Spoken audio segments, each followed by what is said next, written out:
In one village, a woman's worth was measured in goats and yams, but when her bride price was declared too small, whispers turned to shame, then shame turned to violence. This is the heartbreaking story of Amina, the bride who was beaten not for what she did, but for what her family could not give. Don't forget to like and subscribe and follow for more interesting story. In a quiet African village surrounded by red soil and tall palm trees, there lived a young girl named Amina. She was not the loudest child, nor the most boastful, but her beauty carried a calmness that drew people in.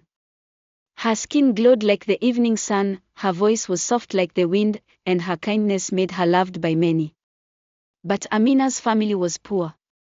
Her father was a palm wine tapper who returned home each day with sore feet and a calabash half filled with wine. Her mother roasted and sold groundnuts by the roadside, earning just enough to feed the household. They had no land of their own, no cows or goats to boast of, and no riches to give their children. Their only treasure was Amina. As Amina grew into womanhood, her beauty became the talk of the village.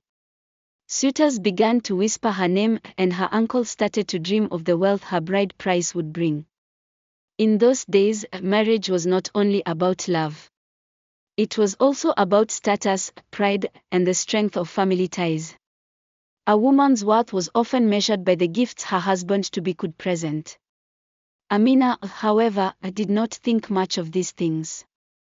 She cared more for laughter, for friendship, and for simple love. In her heart, she longed for a man who would see her not as a prize to be purchased, but as a partner to be cherished. And in time, that man appeared, a young farmer named Musa. Musa was not rich, but he was hardworking and kind. He had little to offer in terms of wealth, yet he had a heart full of love for Amina. Whenever their eyes met at the stream, both of them would smile, and whenever they spoke, the world seemed smaller, kinder. But in a village where tradition ruled stronger than affection, love alone was not enough. The news of Musa's proposal quickly spread, and with it came arguments, expectations, and the heavy shadow of bride price. The elders gathered in the compound of Amina's family. Mats were spread on the ground, and calabashes of palm wine were passed around. The matter of the bride price was not small, it was the very foundation of marriage. Amina's uncles, who saw her as their gateway to wealth, made their demands clear. They wanted 20 baskets of yam, 3 fat goats, rolls of fine cloth, bottles of gin, and a sum of money. They spoke with pride, their voices carrying the weight of tradition. But when Musa's family arrived, the baskets they carried were small. Their goat was thin, their wrappers were few, and the money they brought was hardly enough to buy a single cow. The uncles frowned. One of them shouted, "Is this a joke? Is our daughter a common leaf you can pluck from the roadside?" The others murmured in agreement. Shame filled the air. Amina's father, tired of quarrels and poverty, raised his hand for silence. "My brothers, wealth does not always feed the heart. This young man may be poor, but he loves my daughter. Let her go with him." The uncles shook their heads. "We cannot accept this insult. It is too small." But the father's word was final. Amina was given to Musa, though the ceremony was filled with murmurs of mockery. From that day forward, people in the village began to whisper.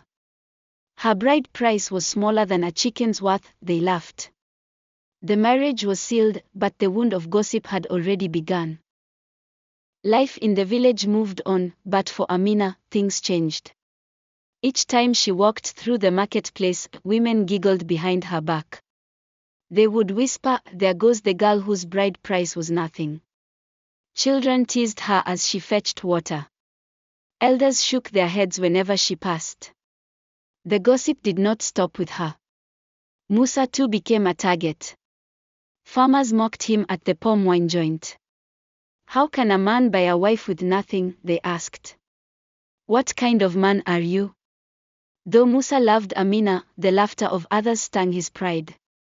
He worked harder in the farm, but no matter how much he toiled, he could not erase the memory of those words, "too cheap. Worth nothing."